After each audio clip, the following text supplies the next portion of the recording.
አንድ ነው እንደተመለከተሽ እንዴት ነው ከአንዲት ሴት ጋር ለወራት ምናልባትም ለአመታት አብሯት ሆኖ እስካሁን ሙሉ በሙሉ ሳይፈቅራት ነገር ግን ለሌላ ሴት ወዲያውኑ የሚማረከው የሚጠመደው የሚታመነው እና በስሜታዊነት ክፍት የሚሆነው ብለሽ አስበሽ ታውቂያለሽ? አብዛኞቹ ሴቶች የማያውቁት ነገር ይሄ ነው። ሳይንስ በወንድ ልጅ አእምሮ ውስጥ የስሜት መቀየሪያ ቁልፉን ማዞር የሚለው እሱን በጥልቅ እንዲተሳሰር ቁርጠኛ እንዲሆንና በጠንካራ ሁኔታ በስሜታዊነት እንዲወድቅ የሚያደርግ አንድ የተለየ ቅጽበት አለ። እና ያንቺ እንደምታስቢው አይደለም። ስለ ውበት ስለ ወሲብ ወይም ጨዋታዎችን ስለመጫወት አይደለም። ከዚህ የበለጠ ኃይለኛና ብርቅ ነገር ነው። በዚህ ቪዲዮ ወንዶች ከዚህ አንድ ነገር በኋላ ለምን በከባዱ በፍቅር እንደሚወድቁና ከበስተጀርባ ያለውን ሳይንሳዊ ስለ ልቦናዊ ምክንያት በትክክል አሳያችኋለሁ። እስከ መጨረሻው ድረስ አብራችሁን ቆዩ። ምክንያቱም አንድ ይህንን ካወቃችሁ በኋላ ደግማችሁ ግንኙነቶችን ፈጽሞ በተመሳሳይ መንገድ አትመለከቱ።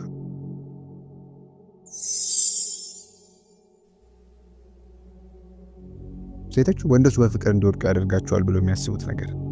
ብዙ ሴቶች አንድ ወንድ በፍቅር እንዲወድቅ ያደርጓል ብለው በሚያምኑት ነገር እንጀምር። ለዓመታት ወንዶች በመልክ በወሲባዊ ማራኪነትና በማሳደዱ ጥልቅ እርካታ እንደሚወድቁ ተነግሮናል። እና በትክክል እነዚያ ነገሮች ትኩረቱን ሊስቡና ሊያገኙ ይችላሉ። ነገር ግን እንዲቆይ ያደርጉት፣ በስሜታዊነት እንዲተሳሰር ያደርጉት።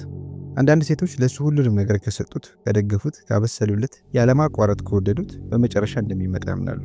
ሌሎች ደግሞ ቁልፉ ነገር እንቆቅልሽ ነው። በቀላሉ የማይገኝ እንደሆኑ መምሰል ለሱ እንዲሰራ ማድረግና እሱ ያሳድዳል ብለው ያስባሉ። ነገር ግን እውነታው ይሄ ነው። ወንዶች ለነሱ ምን ያህል እንደምታደርግላቸው መጠን ወይም ባደረግሽላቸው ነገሮች ምክንያት በፍቅር ያወድቁ።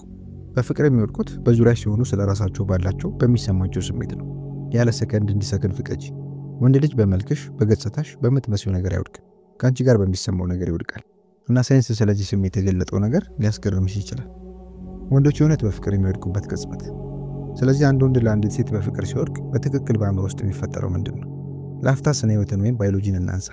ሴቶች በስሜትም ሆነ በአካል ትስስር ሲፈጥሩ አእምሯቸው ከፍተኛ መጠን ያለው ኦክሲቶሲን የፍቅር ሆርሞንን ይለቃል፣ ያመነጫል። ይህ ሆርሞን የግንኙነትን፣ የመተማመንና የመተሳሰብ ስሜትን ይጨምራል። ለሴቶች ይህ ከንግግር ከመዋለድ ስሜት ወይም ከአካላዊ መነካካት ጋር በመያያዝ በአንጻራዊነት በቀላሉ ይከሰታል። ነገር ግን ለወንዶች የተለየ ነው። ወንዶች ዝቅተኛ የኦክሲቶሲን መነሻ ደረጃ አላቸው። ይህም ማለት አንድ ወንድ በስሜታዊነት እንዲተሳሰር በጣም የተለየ ልምድ ያስፈልገዋል። ስለዚህ ያንንም ያነሳሰዋል። የመውደድ ስሜት ወሲብ ወይም ሮማንስ ብቻ አይደለም፣ ስሜት የደህንነትም ነው። አንድ ወንድ የተጋላጭነትን ጊዜ ከሙሉ በሙሉ ተቀባይነት ጋር ሲያገኝ የእውነት መውደቅ ይጀምራል። ያንን አስቢው። ያ ጊዜ እሱ ስለ አንድ እውነተኛ ነገር፣ ስለ ፍርሃት፣ ስለ ውድቀት፣ ስላለፈ ስህተት ክፍት የሚሆንበት ቅጽበት ነው እና ከመገመት ከመፈረድ ወይም ከመዘጋት ይልቅ ከተረጋጋ መረዳት ጋር ይገናኛል። በጥሞና ግንዛቤ ማግኘትን ስሜት ያገኛል። ትችት ወይም ምክርን ሳይሆን መገኘትን ብቻ። ያኔ ነው አእምሮ ኦክሲቶሲንን የሚለቀው። ያኔ ነው አንቺን ከደህንነት ጋር ማዛመድ ማገናኘት የሚጀምረው። እናም ያኔ ነው በጠንካራ ሁኔታ ለአንቺ የሚወድቀው። በዚህ መንገድ ላስቀምጠው። ወንዶች አብዛኛውን ህይወታቸውን በተግባራዊ ገጸ ባህሪ ወይም በድርጊታዊ ትወና ውስጥ ይኖራሉ። ጠንካራ፣ ሁሉን የሚችል ታጋሽ፣ የማይናወጡ እንዲሆኑ ይጠበቃሉ። የስሜት ቁስላቸውን በዝምታ ይሸከማሉ። ነገር ግን ያንን ትጥቅ መጣል እንደሚችሉ በተሰማቸው ቅጽበት ለደቂቃም እንኳን ቢሆን እና አሁንም አንቺ ይዘው ካለሽ በተመሳሳይ መንገድ ወይም ከዛም የበለጠ በፍቅር እየተመለከተሻቸው ከሆነ ያኔ ነው ህይወትን ካንቺ ጋር ማሰብ ማለም የሚጀምሩት። ኢየሱስን ስለማስተካከል ሳይሆን ያንቺ በህይወት ውስጥ በዙሪያው ሲሆን መስተካከል የማይኖርበትን አንድ ሰው ስለመሆንሽ ነው። ይህ በግንኙነት ጥናቶች የተደገፈ ነው። በግንኙነት ባለሙያዎች የተደረጉ ጥናቶች እንደሚያሳዩት ስሜታዊ ውህደት ከአንድ ሰው ውስጣዊ ዓለም ጋር በጥልቀት የሚገናኘት ችሎታ በሁለቱም በወንዶችና በሴቶች ላይ የረጅም ጊዜ ስሜታዊ ትስስር ይፈጥራል። ነገር ግን ለወንዶች ይህ በተለየ ሁኔታ ብርቅና ኃይለኛ ነው። ምክንያቱም ብዙ ሴቶች ይህንን አያውቁ። ቆንጆና ማራኪ ወይም ደጋፊ መሆን ብቻ በቂ ነው ብለው ያስባሉ። ነገር ግን ግፊትና ጫና የሌለው ስሜታዊ ጥልቀት ነው መጣመድን ወይም አባዜን የሚፈጥረው። አንድ የእውነተኛ ህይወት ቀላል ምሳሌ ልስጥሽ። አንድ ወንድ ከአስቸጋሪ ቀን በኋላ ወደ ቤት ሲመጣ አስቢ። ዝም ይላል፣ ሩቅ ነው፣ እንደተዳከመ ተሰምቶሻል። ነገር ግን ምንም ማውራት አይፈልግም። አብዛኛው ሰው ምን ነካህ፣ ምን ሆነ ነው ወይም እኔን አናግረኝ ያሉ ነገሮችን ይላሉ። ነገር ግን አንቺ በምትኩ ምንም መናገር አይጠበቅብህም። ዝግጁ ስትሆን እዚሁ ነኝ፣ ከኔ ጋር ማስመሰል እንደሌለብህ እንድታውቅ ብቻ ነው የምፈልገው እንደማለት ያለ ነገር ታያለሽ። የአንድ አረፍተ ነገር ያበቂ ቦታ ለነርቭ ስርዓቱ ደህንነት አለ፣ የሚረዳ አለ፣ ብቻን አይደለም በማለት ይነግረዋል። ያ ነው ስሜታዊ ቀስቃሹ። ያ ነው አንድ ወንድ ከጠበቀው በላይ በጥልቀት በፍቅር መውደቅ የሚጀምርበት ቅጽበት። ምክንያቱም አንቺ ሌላ አንድ ቆንጆ ፊት ብቻ አይደለሽ፣ የሱ ስሜታዊ ማረፊያ፣ ደህንነት የተጠበቀ ቦታ ነሽ። እና አንድ ወንድ አንድ ያንን ሲያገኝ አይለቀውም፣ አይተውም። የአንድ ነገር ነው እሱን የበለጠ እንዲወድቅ የሚያደርገው። ስለዚህ በወንድ ልጅ ውስጥ ያለውን ስሜታዊ ማብሪያ ማጥፊያ የሚቀይርና እሱን ከጠበቀው በላይ በጥልቀት በከባዱና በፍጥነት በፍቅር እንዲወድቅ የሚያደርገው አንድ ነገር ምንድነው?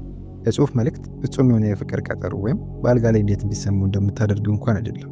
ለሱ የምትሰጪው የምታቀርቢው ስሜታዊ ደህንነት ነው። በተለይ እሱ በጥሩ ሁኔታው ባልሆነበት ጊዜ። ይህንን እንከፋፍለው። አብዛኞቹ ወንዶች ስሜታዊ መከላከያ ጋሻ ታጥቀው ይንቀሳቀሳሉ። ጠባቂ፣ አቅራቢና የማይናወጥ አለት እንዲሆኑ ይጠበቃሉ። ነገር ግን በዚያ ትጥቅ ስር ለቅርብ ጓደኞቻቸው እንኳን የማያሳዩት ውስብስብ፣ ብዙ ጊዜ ደካማና ስስ የሆነ ስሜት ዓለም አለ። አንዲት ሴት እሱ ለማስቀረም፣ ለመተወን ወይም ለማስመሰል ጫና የሌለበትን ግፊት የማይሰማውን ቦታ ስታቀርብለት አንድ ነገር ይለወጣል። አእምሮ አንቺን ከእፎይታ ጋር ማገናኘት ይጀምራል እና በወንድ ልጅ ዓለም ውስጥ እፎይታ ብርቅ ነው። ምናልባት ከሌሎች አድናቆትን፣ በስራ ላይ አክብሮትን፣ በኦንላይን ማረጋገጫ ሊያገኝ ይችላል። ነገር ግን ስሜታዊ ደህንነት ያ ወርቅ ነው። ስላለፈ ህመሙ ምናልባትም እስካሁን ስለሚረብሸውና ስለሚያድነው ነገር ክፍት እየሆነ ነው እንበል። ከሐዘን ስሜት ከመፍረድ ወይም ታሪኩን ለመብለጥ ከመሞከር ይልቅ አይኑን እያይሽ በዚህ ነገር ስላመንከኝ አመሰግናለሁ፣ ካሁን በኋላ ብቻ መሸከም የለብህም ትያለሽ። ያ ቅጽበት አንቺን እንደማትተካ ማየት የሚጀምርበት ጊዜ ነው። ምክንያቱም አሁን አንቺ እሱ ለፍቅር የሚያስባት ዴት የሚያደርጋት ሴት ብቻ ሳትሆኚ በእውነታዎቹ የሚያምናት ሴት ነሽ። እና አንዱን ያንን ሲሰጥሽ እሱ ቀድሞውኑ በፍቅር የመውደቅ ግማሽ መንገድ ውስጥ ነው። እንዴት ነው የስሜት ቀስቃሽ የመጠመድ አባዜን የሚገነባው? እዚህ ጋር ማስደናቂ የሚሆነው እና ይሄ በሳይንስ የተደገፈ ነው።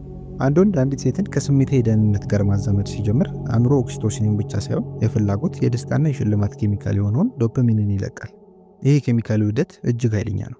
ከአንቺ ጋር እንዲተሳሰር ብቻ ሳይሆን እንዲመኝሽ፣ እንዲጠማሽ ያደርገዋል። ያንቺን መገኘት፣ ድምፅሽን፣ መንካትሽን መፈለግ ይጀምራል። በአካላዊ ምኞት ምክንያት ሳይሆን ያለ ፍርሃት በነፃነት የሚታይበትን ቦታ ስለምትወኪ። እና ነገሩ እንዲህ ነው። አብዛኞቹ ወንዶች እንዲህ አይነት ትስስር አጋጥሟቸው ያውቃል። ይህ ማለት አንዴ ሲያጋጥማቸው አጥብቀው ይዙታል፣ የበለጠ ይፈትሹታል፣ የበለጠ ክፍት ለመሆን ይፈልጋሉ። በወደፊታቸው ውስጥ አንቺን መሳል ማሰብ ይጀምራሉ፣ እንደ አጭር ጊዜ ስሜት ሳይሆን እንደ ሕይወት አጋር። ለምን? ምክንያቱም በሁኔታዎች ብቻ በሚወዱ፣ በነፃነት በሚተቹና ገጸ ባህሪን ከእውነተኛ መገኘት በላይ ዋጋ በሚሰጡ ሰዎች በተሞላ ዓለም ውስጥ አንቺ የተለየሽ ነሽ። አንቺ የሱን ጉድለቶች፣ ስንጥቆች፣ ጠሎችና ሁሉንም ነገር የተመለከትሽና አንተ በቂ ነህ፣ አሁን የማትረሳ የሚያደርግህን የኔን ልስላሴ ማግኘት አይጠበቅብህም ያልሽ ሴት ነሽ። እና መጠመድ ጨዋታዎችን በመጫወት አይመጣም። ጥልቀት በሌለው ከአንገት በላይ በመሆን በተሞላ ዓለም ውስጥ በስሜታዊነት ብርቅ በመሆን ይመጣል። ይህ ለምን እንደሚሰራ ከበስተጀርባ ያለው ሳይንስ። የዚህን አጠቃላይ ስነ ልቦና አሰራር ጠለቅ ብለን እንመልከት። አንዱን ስሜታዊ ደህንነትን ሲያገኝ በአካሉና በአእምሮ ውስጥ ብዙ ነገሮች ይከሰታሉ። 1. የኦክሲቶሲን መጠን ይጨምራል። ይህ ስሜታዊ ትስስርን ያጠብቃል። እሱ የበለጠ እንደተገናኘ፣ እንደተማመነ እንዲሰማውና የበለጠ ስሜታዊ ገላጭ እንዲሆን ያደርገዋል። 2. የጭንቀት መጠን ይቀንሳል። በአጠገብሽ በሚሆንበት ጊዜ ውጥረቱ ይቀንሳል። አንቺ የግርግሩ የቀውሱ ምንጭ ሳይሆን እረፍት ሆነሽ እንድትሰሚ ያደርጋል። 3. የዶፓሚን መጠን ከፍ ይላል። አንቺ ጋር በሚሆንበት ጊዜ የአእምሮ የደስታና የሽልማት ማዕከል ይበራል። ብዙ ጊዜ የበለጠ ግንኙነትን፣ የበለጠ መቀራረብ እንዲፈልግ ያደርገዋል። 4. የነርቭ ሴሎች ይነቃቃሉ። ርኅራኄ ሲሰማው ወይም አንድ ሰው ስሜቱ እንደተረዳው ሲመለከት እነዚህ የነርቭ ሴሎች ይቀጣጠላሉ። ይህ እንደ ጋራ ስሜት መግባባትን፣ ግንኙነትን ያጠናክራል። በሌላ አነጋገር አንቺ የሚወደው ሰው ብቻ አይደለሽም። አሁን ኬሚካላዊ በሆነ መንገድ ስሜታዊ መረጋጋትን፣ ደህንነትና ደስታን እንደሚያመጣ ሰው በአእምሮ ውስጥ ተሳስረሻል። አሁን እዚህ ጋር ለመረዳት ኃይል ያለው ነገር አለ። የወንዶች አእምሮ በስሜታዊነት ዋጋ ያለው ነገር ከመጠበቅ ጋር በጠንካራ ሁኔታ የተሳሰረ ነው። አንድ ያንቺን እንደ ስሜታዊ ደህንነትና እንደ ሰላም ምንጭ አድርጎ ካየሽ የእሱ የጠባቂነት ደም ነፍሱ ይነሳሳል። የመጠበቅ ውስጣዊ ስሜቱ ይበራል። ያኔም የበለጠ ታታሪ፣ ቁርጠኛና እጅግ ታማኝ ሲሆን የምታስተውየው። ከአሁን በኋላ እሷ ቆንጆ ናት ወይም ታምራለች ብሎ እያሰበ አይደለም። እንዴት በቤቴ ውስጥ እስከ መጨረሻው ጠብቄ አቆያታለሁ ብሎ እያሰበ ነው። ይህንን እናጠቃሉ። ከዚህ አንድ ነገር ብቻ የምታስታውሹ ይኸው፣ ወንዶች ደህንነት ሲሰማቸው በከባዱ በፍቅር ይወድቃሉ። መፍረድ፣ መገመት ወይም መቆጣጠር ሳይሆን መቀበል። ጭንብሎ የሚወድቅበት፣ ጋሻው የሚወርድበት፣ ስሜቱ ተጠያቂ የሚሆኑበት ሳይሆን ተቀባይነት የሚያገኝበት ቦታ ሁኚ። ያቺ ሴት ናት እሱ በጭራሽ ስለሷ ማሰብ ማቆም የማይችለው። ያቺ ሴት ናት ከማንም በላይ የሚወድቅላት ሴት። እሷ ፍጹም ስለሆነች ሳይሆን ከእሷ ጋር እሱ ፍጹም መሆን ስለሌለበት። የእሱ ስሜታዊ ቤት ስትሆኚ የማትረሳ ትሆኛለሽ። እና እንደዚህ አይነት ፍቅር ነው የትኛውም ወንድ በፍጹም ሊያጣው የማይፈልገው። ሁልጊዜ ሀሳብና አስተያየታችሁን በማካፈል አብራችሁን ለምትገኙ የዘወትር አማላይ ቤተሰቦች ከልብ እናመሰግናለን። ለዚህ ቻናል አዲስ የሆናችሁ ቪዲዮን ላይክ እና ቻናሉን ሰብስክራይብ በማድረግ የውድ አማላይ ቤተሰቦቻችን አባል ይሁኑ። ስለተከታተላችሁኝ አመሰግናለሁ። ሰላም ቆዩልኝ።